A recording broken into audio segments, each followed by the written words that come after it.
보실 성경 말씀은 요한복음 8장 29절입니다. 나를 보내신 이가 나와 함께 하시도다. 나는 항상 그가 기뻐하시는 일을 행함으로 나를 혼자 두지 아니하셨느니라. 아멘. 예수님께서는 제자들에게 교훈의 말미에 내가 떠나고 나면 성령이 올 것이다. 성령이 오시면 너희와 함께 하리라. 이런 말씀을 하셨습니다. 예수께서 부활하시고 40일 동안 땅에 사시면서 증거하시다가 제자들이 보는 데서 성천하셨습니다. 제자들은 주님의 명대로 성령님의 감화를 기다리고 열심히 기도하기를 열흘 동안 했는데 오순절날 엄청난 성령님의 강력한 임재가 있어서 그곳에서 그들은 다 권능을 받고 정인으로 목숨 걸고 나갈 수 있는 힘이 생기게 된 것입니다. 예수님께서 약속하신 그 성령을 받아서 평생을 주께서 가르치신 뜻대로 살려고 하는 간절함과 용기와 의지가 생겼던 거죠. 이래서 우리 주님께서 약속하신 그 성령님의 큰 감화를 통해서 하나님이 함께 하셔서 많은 부분이 있어서 사람의 생각을 넘어서서 사람의 모든 세력을 넘어서서 복음을 전하는데 거침없이 행할 수 있는 능력을 제공받았었습니다. 하나님이 함께 하신다고 하는 말 임마누엘이라는 것이 우리가 예사롭게 말할 수 있고 또 그렇게들 덕담같이 하는데 이 보면 주님께서 내가 아버지께서 기뻐하시는 일을 행함으로 나를 혼자 두지 아니하시고 함께 하신다 그렇게 말씀하셨잖아요. 그래서 우리가 하나님이 우리와 함께 하심에 대한 임마누엘에 대해서 좀 제대로 이 글자를 이해하고 또 생활에 실천이 되면 좋겠다 싶습니다. 그래서 올 한 해 동안 저희 같은 경우에 임마누엘, 즉 하나님이 우리와 함께 하시면 다른 부제어로 삼는다면 하나님의 그 간섭을, 하나님이 임재는 하나님의 간섭을 우리가 받는다는 겁니다. 하나님의 간섭을 받는다는 것이 굉장한 은총이고 바른 성도의 처세가 되는 거예요. 그래서 임마누엘 혹은 하나님의 간섭을 받자 이런 주제로 말씀을 나누고자 합니다. 먼저는 우리가 예수님을 구주로 믿는다고 하는 것은 참 신비로운 일입니다. 성경에 이른바 성령으로 아니하고는 누구든지 예수를 주시할 수 없느니라 고린도전서 12장 3절에 우리가 예수님을 구주로 믿는다 하는 말이 예사로운 것 같아도 이것은 계시성이 없이는 믿음이 안 돼요. 예를 들어서 뭐 예수님을 교주로 생각하고 오는 교인이 있느냐? 많습니다. 그게 아니고 예수님은 하나님의 아들로서 내 죄를 위하여 대속의 십자가의 죽으심을 통해서 내 모든 죄를 사하신 분이시다. 그리고 부활하시고 성천하시고 재림하실 분에 대한 여러 소개들을 전부 다 믿는 거예요. 그렇게 믿어서 우리가 하나님의 나라에 들어갈 수 있는 사람이 되는데 그것을 보통 우리가 중생한 자라 그렇게 말해요. 영혼이 거듭난 속사람이라고 이렇게도 성경에는 표현하고 있는데 이 속사람은 마귀도 손을 못 대도록 되어 있어요. 그러니까 내 의지로 예수님을 끝까지 믿겠다 이게 아니고 믿어졌다는 거죠. 그래서 그 믿어진 내 속에 사상하고는 또 다른 이야기입니다. 이 속에 있는 내 영혼이 하나님이 지켜주셔서 영원토록 우리가 하나님 나라에 갈 때까지 함께 해주시는 성령이 되겠습니다. 요한복음 14장 17절에 그는 진리의 영이라 그는 너희와 함께 거하시며 또 너희 속에 계시겠습니다. 성령께서 우리에게 오시면은 하나님의 뜻에 대해서 이해력도 열리게 되고 또 우리 자신을 무엇보다 세상과 비교해서 정체성에 아주 충실하게 하는 그런 도우심이 있습니다. 그리고 무엇보다 가히 설명하기는 어려운 우리 새로 난 영혼이 또 하나의 나죠. 속에 있는 새로 난 영혼이 우리 부족하고 죄스럽고 늘 연약한 우리를 지켜주신다는 거예요. 요한 1서 5장 18절에 보면 하나님께로부터 난 자는 속 사람을 말해요. 하나님께로부터 나신 자가 그를 지키심에 악한 자가 사탄을 말해요. 마귀가 그를 만지지도 못한다 그랬어요. 그래서 예수님을 정말 구주로 믿는 믿음이 있으면 그 영혼은 절대로 버림을 받지 않는다는 거죠. 이것은 우리의 의지나 어떤 이해력을 가지고서 내가 믿는다는 것하고는 다른 이야기입니다. 이래서 우리는 하나님께서 우리를 구원해 주시기를 구약 시대에는 남자아이, 여자는 이제 따라 같이 가는 거고요. 남자아이만 할례를 그렇게 행하였습니다. 난지 8일 만에. 그러면 하나님의 자녀로 인정을 해 주셔. 아이가 뭐 선을 행하고 뭐 악을 행하고 이런 일이 아니잖아요. 8일 만에 할례를 말하자면 포경수술을 했다는 거죠. 그렇게 되면 하나님께서 그 아이를 함께 하신다는 거죠. 그거 잘못됐으면 포경수술을 반대를 할 겁니까? 본래대로 어떻게 해요? 그와 같이 성령으로 거듭난 사람은 안 믿는 사람으로 본래대로 돌이킨다? 아니에요. 믿는다 하고 뭐 불교에도 가고 캐토릭도 가고 개종을 해버리던데요. 그 사람 안 믿었겠죠? 진짜 믿은 사람은 여러 난관이 있겠지만 아무리 화가 나고 아무리 어려워도 부인을 못해요.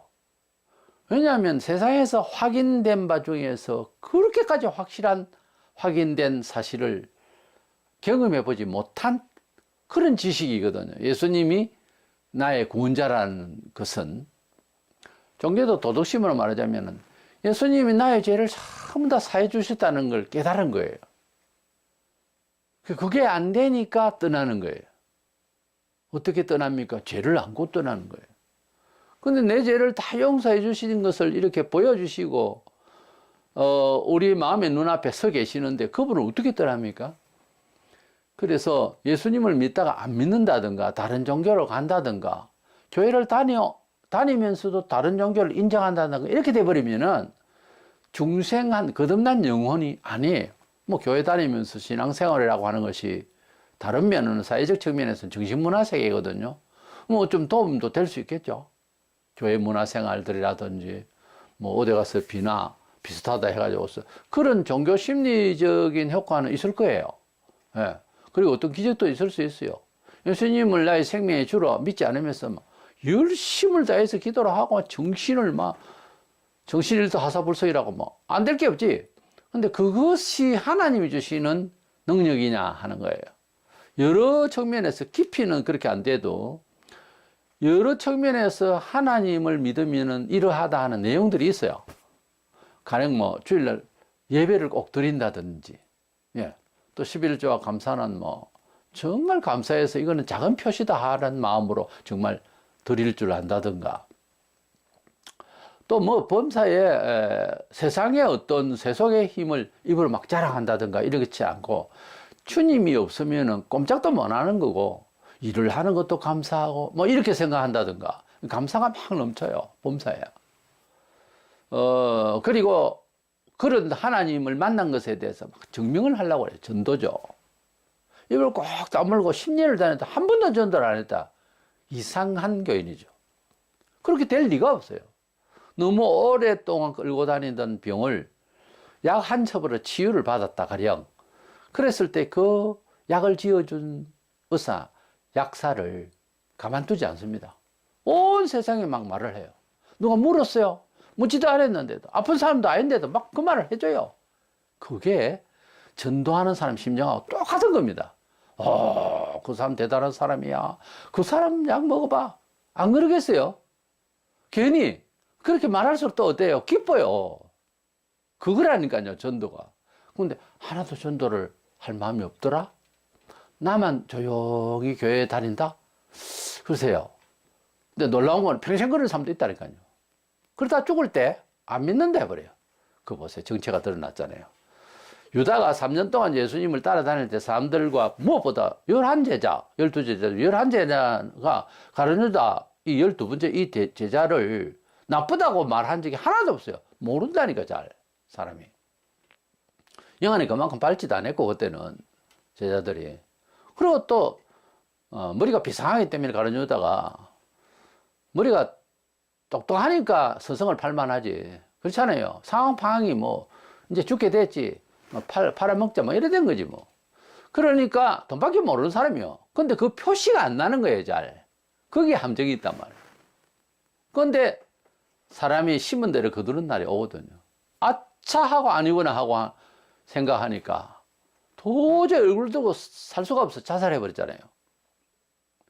얘가 갑자기 급성 무슨 우울증이 와서 죽은 거 아니에요.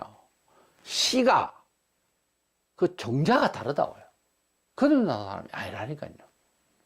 성령으로 거듭난 사람은 절대로 그렇게 안 해요. 주여 이렇게 말을 안 하고 선생님이 이렇게 불렀습니다. 우리가 보통 선생님이라 할 때는 존칭어로 그렇게 쓰는데, 그러면 예수님을 그가 따를 때는 처음에 무슨 마음을 따랐느냐 이거예요. 그 주여 이렇게 된 주여 하는 말이 특별히 뭐 다 다른 제자들이 주여 주여 했느냐 그걸 따지자는 것이 아니고, 그가 예수님에 대해서 주라고 하기는 어려웠던지 선생님이요.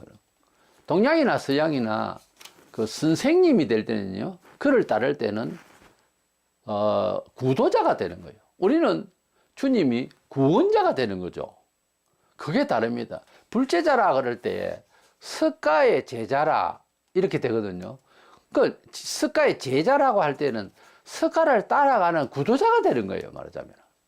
근데 우리가 예수님을 믿는다라고 할 때는 신앙자가 되는 거고 구원자를 따라가는 거예요. 이게 다릅니다. 우리는 전도자지 우리는 구도자가 아니에요.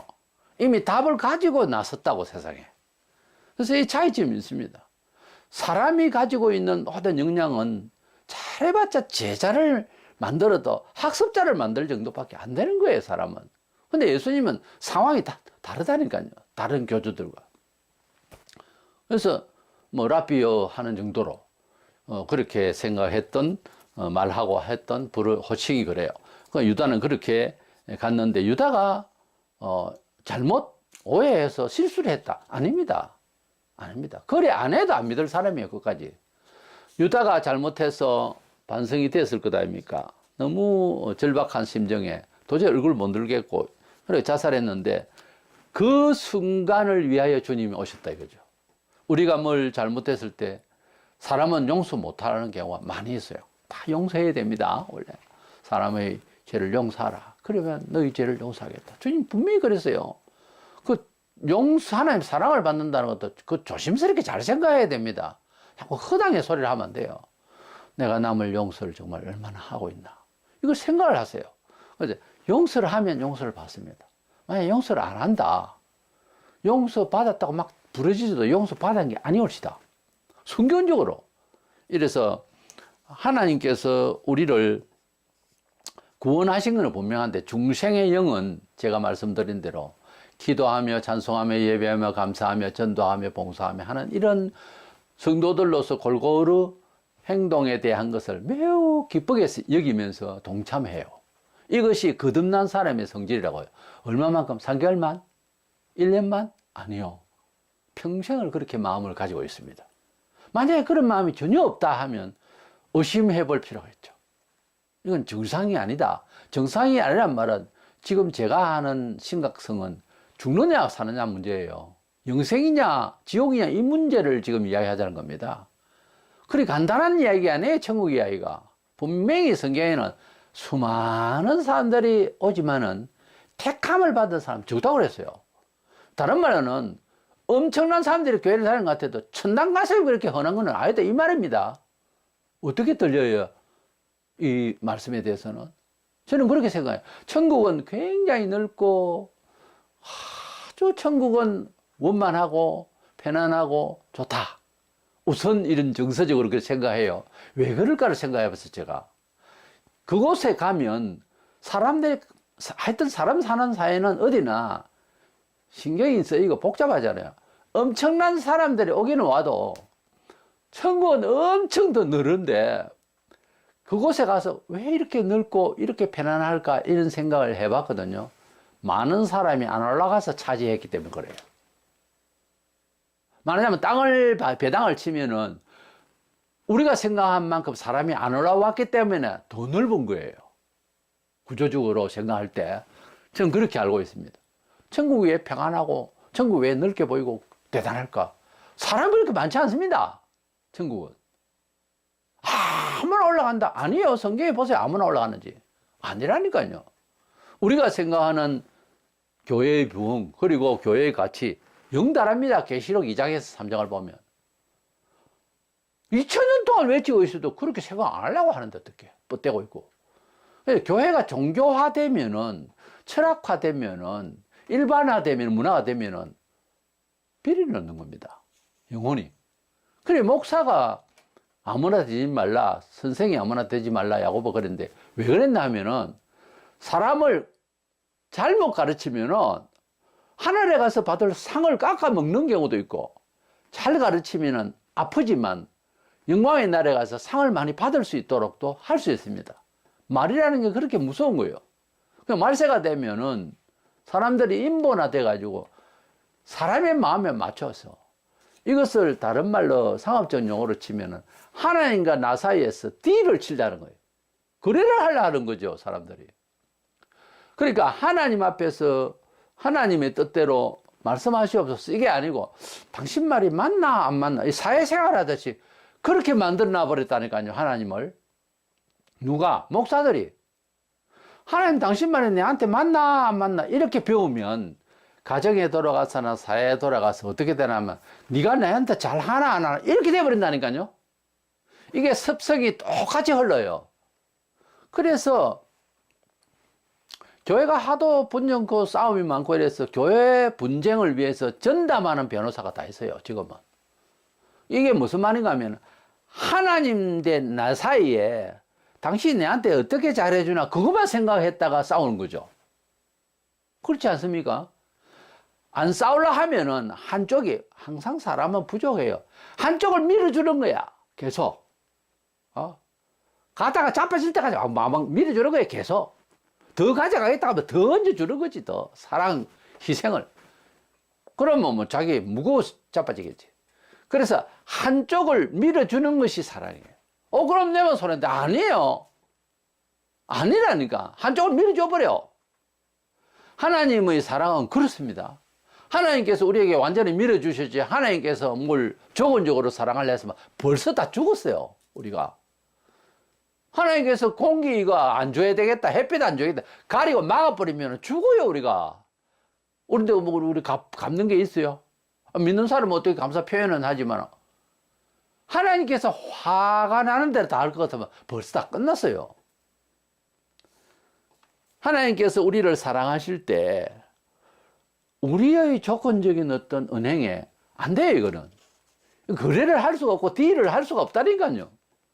그래서 그 하나님의 너무 청량할 수 없는 그 사랑 가운데 우리가 구원을 받았는데, 하나님 우리와 함께 하심이 새로 거듭난 영혼을 우리가 어떤 때는 모르고 막 지낼 때가 있어요. 그럴 때 감각적으로 알아라고. 너는 성도야. 너는 천국 백성이라고. 이것을 감각적으로 알게 하시기 위해서 생활권에서 우리를 징계를 하실 때가 많아요. 왜 많죠? 우리가 잘못했으니까. 잘못한 것을 잘못한다고 말을 안 하면 미운 자식에는 매를 치지만 미운 자식에는 밥만 해주고 자기 자식은 매를 칩니다. 왜 그러냐면은 이거 많이 먹여놓고 위장이 불어나면 둔해지죠. 사람이 무슨 심각한 일이 있으면 밥도 못 먹습니다. 그런데 하나님께서 받으시는 아들들마다 이 자녀들 예수 믿게 되고 예수 믿게 되고 예수 믿게 되고 천하에다 이랬는데 그때나 지금이나 매를 드세요. 너 예수 믿기 전에 하는 버릇 이거야. 그러지 마. 이제 사람을 통해서 교훈을 받거나 하나님께서 말씀을 하시는데 안 듣는다. 매를 치죠. 처음에는 경하게 쳐요. 또 이걸 감당할 만한 자식이라 싶으면 좀 크게 칠 수도 있어요. 근데 말을 계속 안 듣잖아요. 계속 안 듣고 안 들어도 계속 칩니다. 문제는 내가 하나님의 간섭을 안 받는다 생각을 하니까, 인생은 그러는 이런 식으로 생각하니까 안 되는 거예요, 이게. 그래서 이 간섭을 받을 때에 간섭을 느끼면 하나님 아버지의 큰 사랑을 받을 수가 있다니까요. 그래서 받으시는 아들들마다 채찍질한다. 그래서 너무 안 듣고 교회 공적으로도 문제가 야기된다 할 정도 같으면 하나님께서 그를 치시는데, 초대교회에도 너무 말을 안 들으니까 한 백성입니다. 교회 밖에 출교를 시키는 것을 이 세상은 에베소서 2장 1, 2절에 공중권세 잡은 자, 마귀가 지배를 하고 있거든요. 사탄이. 그래서 교회 밖에 우리 교회 오지 말게 하는 것, 그것을 출교한다고 그러죠.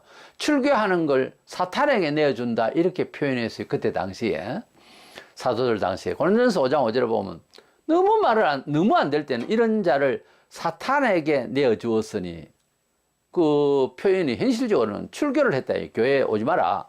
이는 육신은 매라고. 그러니까 하나님께서 육신이라고 하면 이 삶 속에 있는 내 인생 전배에 걸쳐 이 신변을 멸하고 형편없이 만들어버리고, 영은 주 예수의 날에 구원을 받게 하려 함이라. 보세요. 사탄에게 내어줬다는 말은, 마귀에게 줬다는 말은 좀 현실적으로 말하자면 교회 밖에 출교를 시켰다는 말이에요. 우리나라 한국 교회의 헌법에도 출교가 있어요. 권정에. 도저히 정인을 세우고 또 세우고 해도 안 돼가지고 성경대로 두 사람, 세 사람 말을 하고, 처음에는 혼자서 이야기해라. 그 다음에 두세 사람 이야기해라. 그럼 교회에서도 그 사람을 또 공적으로도 꾸짖으라. 그래도 말을 안 듣면 출교를 시키라. 헌법이 돼 있다고. 성경대로. 어차피 기독교 신앙은 성경 가지고 시작하는 거예요.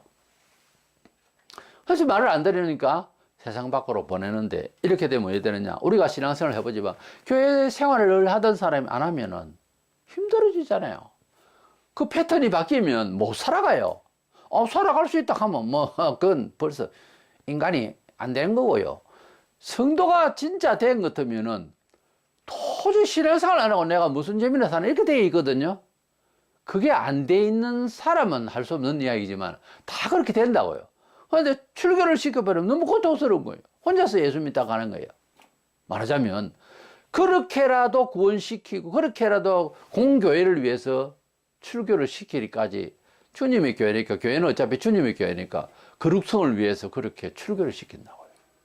그러나 그 사람은 구원은 받는다 그랬어요. 이 말을 좀 더 개인적으로 말하자면은, 너무 죄를 짓고 세상에 너무 편하게 구슬수가 되도록 감옥 살이도 하고 그래가지고 집사라는 사람이, 장로라는 사람이 만 교회로 왔다.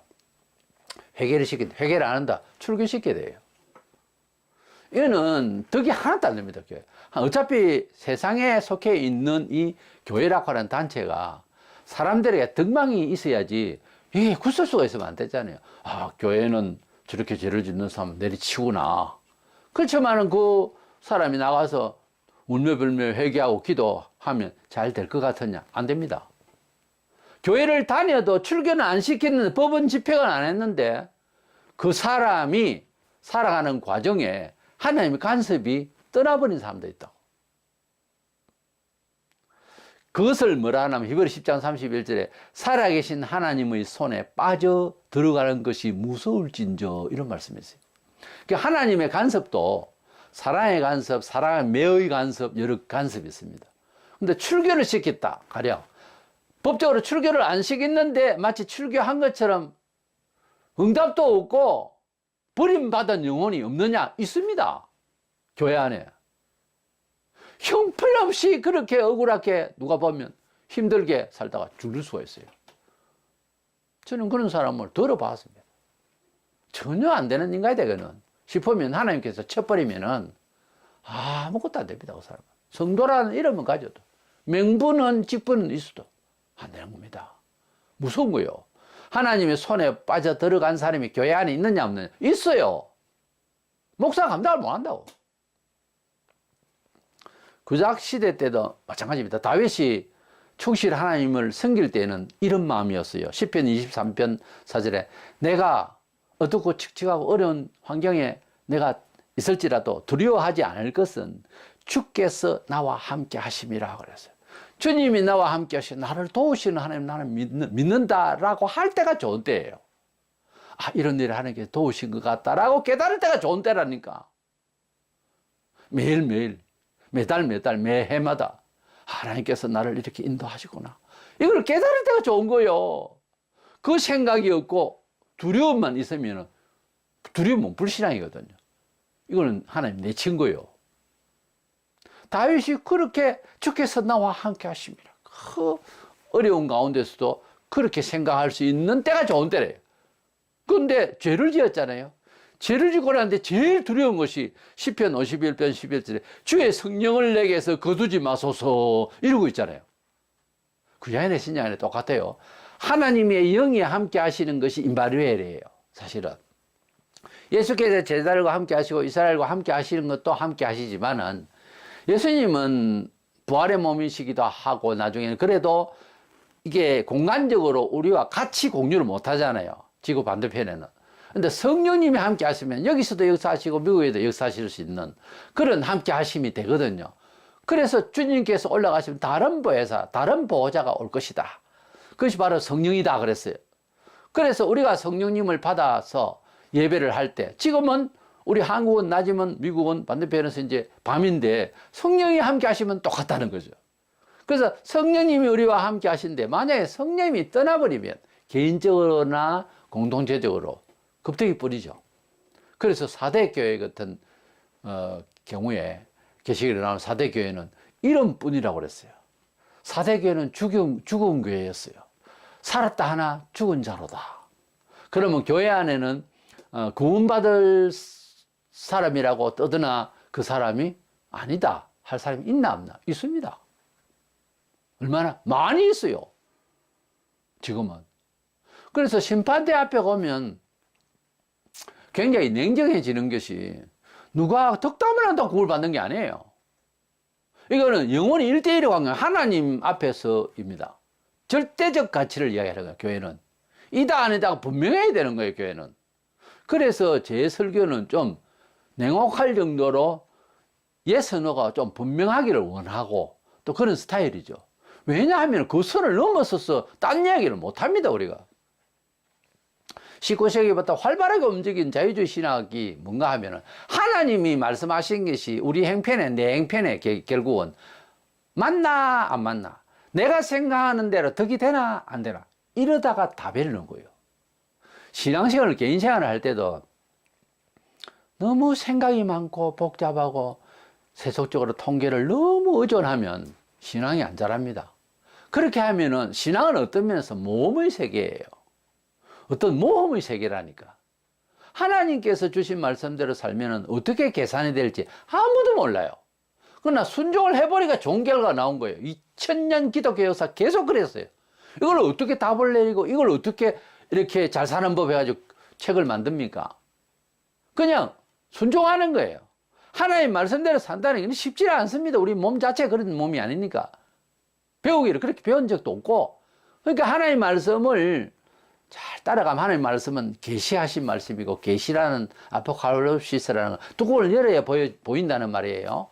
그런 의미이기 때문에 더더구나 객관적으로 입증하기가 어려워요. 경험을 해봐야 됩니다. 그래서 다윗도 하나님을 참 열심히 사모하고 따라갈 때는 주께서 나와 함께 하심이라 임마누엘을 이야기했다고요. 그런데 죄를 짓고 그랬는데 너무 불안한 게 사회적으로 어떻게 불안한 게 왕이 두려워할 거 뭐 있어요? 그때 당시만 해도. 그랬는데 성령이 떠날까 하는 거예요. 성령을 내게서 거두지 마소서 하면서 얼마나 간절했는지 모르겠어요. 주여 성령을 내게서 거두지 마소서 이런 기도를 했다는 거예요. 이거요. 죄를 짓고 두려워해 본 사람은 알아요. 죄를 짓고 두려움이 없었던 사람은 몰라요. 이 무슨 말인지. 성령이 떠날까봐, 성령의 감화가 떠날까봐, 하나님과의 소통이 떠날까봐 두려운 거예요. 죄는 죄지만은 그게 떠날까봐 두려운 거예요. 굉장히 예민한 이야기, 이 아이는. 굉장히 신령한 이야기예요. 이 말을 이해해야 됩니다. 뭔 말인지. 둔한 사람은 뭔 말인지 몰라. 성령이 내게 떠나서 그게 뭔 말일까? 하나님이 우리와 함께 하시면 영으로 함께 하시고 모든 교회 중심적, 성경 중심적 간섭이 계속 이루어져야 됩니다. 그게 안 되면은 끊어져 버리면은 두렵다니까요. 주님의 은혜를 맛본 사람으로서는 두려운 거요. 그렇게 안 될까봐. 사울 왕도 은혜를 받을 때는 아무런 이상이 없었는데 그가 불순종하니까 사무엘상 16장 14절에 여호와의 신이 사울에게서 떠나고 여호와의 부리신 악신이 그를 번뇌케 한지라고 보세요. 하나님께서 영을 선한 영을 부어주실 수도 있고 악한 영을 밀어넣을 수도 있다고요. 무서운 이야기입니다. 사람이 잘난 척하고 대단한 거 같고 세상에 뭐 존경을 받는가 그렇죠. 사도들은 말합니다. 우리가 무슨 영을 어떤 영을 받느냐에 따라서 의의 정도 될 수 있고 악의 정도 될 수 있고 우리가 세상의 영을 받지 않고 하나님의 영을 받았다 그런 말이 나와요. 우리가 우리 식으로만 사는 것 같고 우리 시대에 맞는 정신을 가지고 살면 그만인 것 같아도 안 그렇습니다. 어떤 영을 받았느냐는 것이 너무 중요한 거예요. 너무 중요한 거예요. 그 영적 가치를 우리가 하나님의 말씀에 두어서 그래서 생활 중의 정서가 하나님의 영으로 채워져야 됩니다. 우리 세상에는 절대로 이 영을 받을 수가 없어요. 알지도 못한다 그랬어요. 세상은 그를 알지도 못한다 예수님 그렇게 말씀하셨어요. 성경이 뭔지를 경험을 해야 알아요. 그것도 신자라는 사람들도. 그래서 이 영을 받지 않으면 허당이라니까요. 교회 목사가 돼도 그 영을 받지 않으면 허당이라니까요. 주의 영을 받았다는 사람이 하나님을 대적하는 소리를 한다면 그게 말이 되겠습니까? 안 되잖아요. 그래도 예수 이름으로 귀신도 쫓아내고 하거든요. 마태복음 7장 21절로 3절에 보세요. 심판날 주님이 그 사람을 버립니다. 무서운 거예요. 그러니까 지식적으로 신학적으로 분석을 하기 전에 양심 문제예요. 우리가 하나님 앞에 참 하나님이 우리를 만져주심의 시간이 있는지 또 사생활에 있어서 그렇게 주님을 의지해서 도우심이 보이는지 임마누엘, 오늘 제목이 임마누엘의 역사 의식이 있는지 그 점검하면서 살기를 원합니다. 그래 안 되면 인생은 허당이요. 평생을 살아도 그런같이 지나가고 눈 감으면 아무 생각할 게 없는 게 세상 겁니다. 사실은 허무한 거예요. 이게 전전긍긍할 일이 아니라고. 아무리 열심히 살아도 너무 심하게 그렇게 세상을 너무 아낄 게 아니라고. 너무 세상에 미련을 둘 게 아니라고요. 너무. 여로보암이 좋은 왕은 아니지만은 그러나 주의 말씀을 잘 따르면은 하나님이 함께 하시겠다고 했어요. 근데 안 따라가지고 결국은 버림을 받게 됐는데 열왕기상 11장 38절에 여로보암에게 말하기를 네가 내 종 다윗의 행함 같이 내 율례와 명령을 지키면 내가 너와 함께 있어 그랬어요. 임마누엘이라고 하는 것은 이렇게 잘못될 왕이라는 걸 하나님이 아세요. 물론 그래 해도 다윗의 그 신앙심 순종을 너도 한다면 내가 너와 함께 하겠다 그랬잖아요. 제가 바닷가에서 근무를 할 때에 한 사람이 있었는데 일찍 그 사람은 결혼을 해서 아기도 있고 그런 군인이었는데 그 결혼하기 전에 총각 때 사람을 쳐서 아주 큰 배에 이리 막이 터져서 큰 상처를 줬어요. 그래서 형을 받는데 3년 이상은 나온다고 했거든요, 그때. 그래가지고 그가 이제 감옥에 갈 판인데 정해지기는 3년 이상 나오는데 자기가 알고 있는 사람, 예수 믿는 사람한테 들은 바가 있어서 기도하면 된다고 해서 화장실에 가서 양심적으로 기도한 거예요. 하나님 3년은 제가 어렵습니다. 1년만 이라도 제가 벌을 받겠으니까 1년만 좀 해주세요 하고 그렇게 울었대요. 공판을 하는데 1년이 나온 거예요. 그래서 나한테 그 이야기를 하면서 하나님은 내 기도도 들어주시더라 그런 이야기를 하더라고요. 물론 그때도 그는 교회를 안 다녔어요. 근데 계속 미련이 있어서 근데 교회를 다녀야지.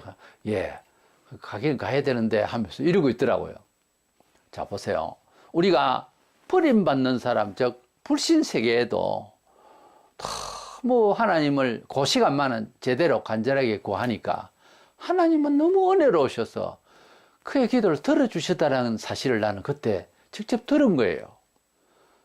대구에서 어떤 로타의 어떤 교회가 있는데 거기에 이제 식당이 잘 이제 되고 있었어요.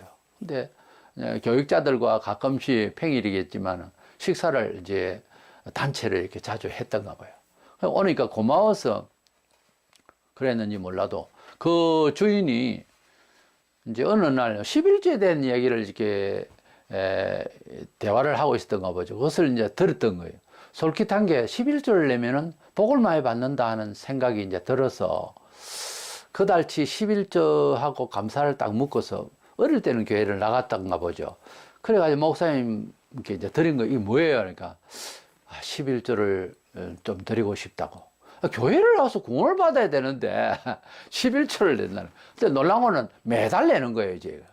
그런데 그 식당이 엄청 잘 된 거예요. 자, 이렇게 되면 오해가 될 수가 있습니다만은 어쨌든 목사님이 직접 하신 말씀이었어요. 어떻게 이럴 수가 있는지 모른다. 나중에 그렇게 결국 전도를 하게 되고 했다는데 하나님께서 진심으로 간절한 자의 말을 들어주신다는 거죠. 진심으로. 하나님의 그 임재를, 하나님의 그 존재에 대한 인식을, 진심을 가지고 있으면은 불신자라도 그 순간만은 이 일을 통해서 얘가 혹시 내게 올까 해서 그런지 몰라도 은혜를 주셨다는 거예요. 우리 성도들이 범사에 진심을 가지고 기도하면 물론 그 기도의 응답이 시기가 다 있어요. 응답이. 그래서 진심으로 기도하면 반드시 응답은 있더라는 거죠. 그걸 알면서 하나님의 그 간섭을 받을 생각을 안 한다면 안 되지 않습니까? 우리가 여로보암은 우리 역사적으로 보면은 왕이 안 될 놈인데 됐는데 그래도 그에게 내가 너와 함께 하려고 하면은 다윗이 행한 같이 내 율례와 명령을 지키라. 그러면 내가 들어주겠다 그랬어요. 하나님 자녀가 되게 하겠다. 어떻게 하겠다. 이걸 말하는 자는 것이 아니라 우리 삶에 있어서 하나님의 은혜의 공급을 받고 여호와의 간섭을 받으려면은 하나님 앞에서 간절히 진심을 다하면은 된다는 거죠. 이래서 우리는 거듭난 영혼은 영원히 하늘나라에 가는데 이상은 없지만은 지상에 살면서 하나님의 백성이라도 간섭하실 때에 은총으로 간섭하실 때도 있고 늘 그렇지 뭐 매를 좀 맞는 경우에 간섭도 있는데 그것도 간섭이에요. 사랑의 간섭이죠. 그런 간섭 저런 간섭 없고 교회 다니면 편안하고 마음이 이상 없다. 둘 중에 한 가지입니다. 매우 기도를 많이 하고 잘 믿든지 아니면은 간섭 밖의 사람이에요. 하나님이 간섭하셔야 된다니까. 어떤 식으로든 간섭을 하셔야 된다니까. 그 간섭 중에서 제일 빨리 두각나는 게 병이요. 나는 한 번도 안 아팠어요. 축복받을 사람이에요. 정말 괜찮은 사람이네요. 근데 나는 심통 아파요. 참 그 사람도 복을 받은 사람이 하나님 간섭이에요. 하나님의 간섭이 성경에 보면 가장 많은 게 병이에요. 그리고 어떤 사고가 날 수 있습니다. 하나님의 간섭이에요. 아이고 사람이 뭐 잘못해. 물론 사람이 잘못해서 그럴 수도 있겠죠. 해석을 할 때. 하나님의 간섭이 많으면 하나도 일이 다 괜찮고 다 그런 안 그래요. 잡혀가고 두드려 맞는 것도 어떤 면에서 사고인데 다 하나님의 간섭이에요. 두 번째 생각하는 것은 우리가 생활 중에서 성령으로 임마누엘 하니까 임마누엘의 그 방식이 뭐냐는 거예요. 성령께서 우리에게 함께 하심으로써 하나님 우리가 함께 하신다 하는 내용이 되는데 중생을 시키신 성령님이 우리 삶 속에서 예수를 증거하기 위해서 권세를 또 주셔서 함께 하시기도 하고 그러는데 특별히 사도들은 예수님을 이미 잘 믿고 있기 때문에 구원받는 건 확실하지만 성천하시기 전에 사도행전 1장 8절에 오직 성령이 너희에게 임하시면 너희가 권능을 받고 땅 끝까지 이르러 내 증인이 되리라 그렇게 말씀하셨어요. 성령님이 이미 계시하셔서 예수님 구주를 믿은 거거든요. 그런데 중생하기 위한 것이 아니고 증인이 되게 하기 위해서 권세를 어떤 신령한 능력을 받게 하기 위해서는 성령의 큰 감화가 다시 필요했던가 봐요. 그래서 성령 받도록 기도하라고 하셨던 거죠.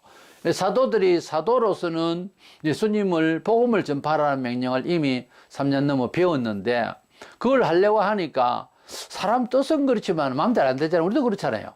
근데 성령님의 큰 감화가 있어야 된다는 거죠. 임마누엘이라도 이것은 사도들에게 임마누엘은 복음을 증거하는데 목숨 걸고 할 만한 자신감, 용기, 어떤 능력, 하나님 인도하심의 직접적인 어떤 개입이 필요하잖아요. 유대 땅에 그때 친로마 정책 하에서 아예 유대인들은 타락했어요. 신앙이. 하나님 여호와가 왕이 안 되고 있었거든요. 그런 와중에 예수님께서 뭐 로마를 나무라기도 하고 이러니까 굉장히 핍박을 했거든요. 그런데 거기서 뭐 목숨 걸고 예수님을 믿어야 구원받는다 하면 이거 뭐 죽음이죠. 사도들에게. 그래서 많은 사람이 순교를 당했어요.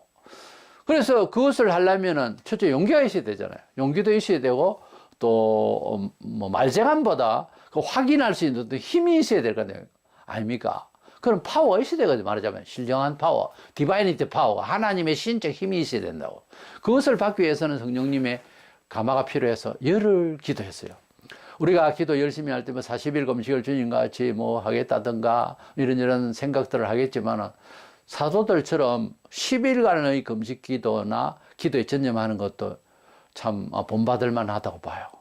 그래서 금식 기도를 3일만 해봐도 저 같은 경우는 물을 안 마시고 해봤는데 참 주님이 목마르시다 하시는 그 음성이 귀에만 웅 들리는 거예요. 얼마나 우는지 모릅니다. 우리가 하나님 앞에 믿는다 하지만은 이 껍데기 신앙이에요, 그지? 우리가 주님의 말씀을 그대로 우리가 체험하려면 체휴를 해야 됩니다. 사도들이 매를 맞았으니 나도 맞아보고, 사도들이 배고파서니 복음을 위해서 달리다 보면 배도 고플 때도 있고 이래야지. 전도하다 배고프다 밥 사 먹자. 그래서 그걸 먹은 거예요. 그래서 생각이 지금 한참 전도가 열정이 있는데 점심 때도 밥 먹자. 전도하지 나오지 마세요. 그런 정신 가지고는 안 됩니다. 정신없이 하다가 힘이 부대끼는 거예요. 쓰러질 것 같은 거예요. 그때는 하나님께서 누군가를 통해서 밥을 먹으라고 해서 갖다 놓을지도 모릅니다. 우리가 하나님 앞에서 어떤 일을 할 때 그 열정이 참 목숨 걸고 하는 열정이 필요해요. 이거 저거 다 걱정하고 이거 잘 때 됐는데 자야 되고 먹을 때 먹어야 되고 이거저거 다 따지고는 아무 일도 못 합니다. 아예 안 돼요, 그런 사람이. 왜 그런지 아십니까? 성령의 권세가 없어서 그래요. 인격적으로 비판하면 안 돼요. 인격하고 다른 이야기예요. 성령님의 충만한 은혜를 받으면 그런 사람도 제자들도 예수님 부활한 것까지 다 봤는데도 안 된다니까요, 이게. 또 고기 잡으러 가고 고기 잡히지도 않고 또 뭐 사람이 뭐 시들해가지고 그러니 그때 또 예수님 또 나타나셨어. 그때는 성천하시기 전이니까 부활 후에 40일 동안 땅에 계실 때에. 그래서 주님을 사랑하는 건 맞는데 베드로야 네가 나를 사랑하느냐? 예, 내가 주를 사랑하니이다. 사랑하는 건 맞는데 이게 전도하고 사명이 이제 감당이 안 되는 거. 그때 성령님이 열흘 동안 기도하고 난 뒤에 임재하고 난 뒤에는 됐다 아닙니까? 그렇게 인격 문제가 아니잖아요, 이거는. 그래서 인격적으로 대화를 하고 그러지 마세요, 저러지 마세요. 교회가 뭐 목사가 지도를 하기도 하고 하지만은 뭐 나무랜다고 사람한테 변합니까? 꾸짖는다고 변해요? 안 돼요, 안 돼요. 사람이 가지고 있는 고집이 말도만한 고집이 있어요. 안 돼요, 이거는. 오직 기도해주고 그도 기도해야 되는 수밖에 없어요. 기도 외에는 다른 유가, 이런 유가 나갈 수가 없느니라 그랬어요. 기도 외에는 안 되는 거예요. 사람이 할 수 있는 데는 예수 믿고 그 다음에 기도밖에 없어요, 할 일이. 우리가 하나님이 우리와 함께 하심의 그 증명을 또는 그 방식이 뭐냐 하면은 뭐 심지어 제가 13절에 있습니다. 그러나 진리의 성령이 오시면 그가 너희를 모든 진리 가운데로 인도하시리니. 우리가 하나님의 간섭을 받으려면, 그러니까 임마누엘이 되려면 주의 진리를 따라 살려. 이거는 이제 의지도 다 해야 되고 뭐 좀 인내도 다 해야 되고 노력을 해야 되겠죠. 진리대로 산다는 것은 하나님의 진리의 말씀, 성경대로의 말입니다. 이게 장사가 없어요. 다 어려워, 이거는. 우리 몸에 안 맞다고, 이게 세속적으로는. 진리대로 뭐 원수를 사랑하라부터 시작해서 뭐 보통 어려운 일이 아니야, 이게. 근데 이 진리대로 따라가면 진리의 성령이 오셔서 진리대로 우리를 인도한다 하시니까 성령님이 우리와 함께 하심으로써 하나님의 간섭이 시작되는 거예요. 가만히 있으면 안 되고 진리를 위해 운동하고 진리를 따라가는 선택을 하면 하나님이 그와 함께 하신다는 거예요. 신앙이라고 하는 것은 별치 이렇게 어렵게 생각하지 마세요. 성경대로 따라가고, 그리고 성경 열심히 안 읽고 잘 모르니 교회 나와서 목사님의 말씀을 듣잖아요. 그러면 목사님의 말씀이라도 순종을 하자는 거지. 그런 뜻에서 목사의 말을 들으라 그 말이지, 대종 없이 뭐 교주처럼 믿으라 그 말이 아니거든요. 그래서 목사의 직이라는 거는 성경 해석에 충실해야 되고 책상머리에서만 되는 것이 아니라 목사가 먼저 그렇게 말할 수 있는 내용의 경험을 먼저 한 사람이어야 됩니다. 원래 목사는. 그래서 이렇게 예수님이 크신 분이고 좋은 분이다 하는 것을 체험을 해야 돼요. 원래는 목사가. 그래서 그렇게 해보시오, 좋아요 라고 하는 것이 설교예요, 사실은. 그래서 성경대로 따라가면, 이 성경을 뒤집어 놓으면 성령이 온다 그 말입니다. 성령이 오시면 우리를 어떻게 하냐면은 진리 가운데를 인도를 한다 했기 때문에 진리 가운데를 일단 가겠다고 시작하면 성령님이 또한 함께 하심이 되는 겁니다, 이 얘기가. 그래서 과거로부터 지금까지 성령이 함께 하시고 임마누엘 하셨다는 것이 뭐 랄랄라 따따따 이상한 방언이나 한다고 이런 사람이 일을 한 줄 압니까? 기독교 역사에 보면은 루터 칼빈, 어거스틴 루터 칼빈, 우리 한국의 기독교 양심이라고 할 수 있는 조기철 목사님과 그때 당대의 선교자들 방언 아무도 한 사람 없습니다. 방언하고 뭐하고 기적 이루고 한다고 해서 조기철 목사님이 설교하시다가 팔이 오그러진 사람 펴진 일이 있대요. 그래가지고 할렐루야 하고 난리를 치고 조용히 해 하면서 거기에서 욕을 하셨다는 말도 있어요. 전에 듣기로는. 조용히 해라고. 어디 예배하는데 떠들고 있어. 오, 상상을 초월하죠. 우리 생각하다는. 종교꾼은 야, 능력이 나타났다. 내 능력이다 싶어서 박수 치자 난리를 치고 하나님께 영광 돌리자. 설교하다가 그 짓을 할걸요. 예배는 예배예요. 그래 떠든다고 막 시끄럽다 조용히 하라고 그랬답니다. 능력은 하나의 말씀 가운데서 그렇게도 나와요. 근데 그걸 그렇게 치지를 않았다고 높이. 그리고 조기철 목사님이 무슨 존 칼빈이 방언하고 능력 그거 없어요. 사랑의 원자 손양원 목사님이요 10개국으로 사랑의 원자탄이라는 책이 그렇게 발부가 되었어요. 번역서가 온 세상에. 문천에 가서 정말 환부를 그렇게 빨아서 나서기도 하고 했다고 하는 이런 얘기를 보면 그에 대해 방언했다는 거 없어요. 예언했다 그런 거 없습니다. 능력 발휘 없어요. 그래도 다 주를 기쁘시게 해드렸다고요. 저는 우리 교회 안에서 심성이 착하고요, 말씀을 잘 순종하는 사람을 나는 제일 괜찮은 사람으로 봅니다. 남자든 여자든 참 심성이 착한, 그것도 예사로운 축복이 아니에요. 그리고 잘 따라오는 사람, 순종.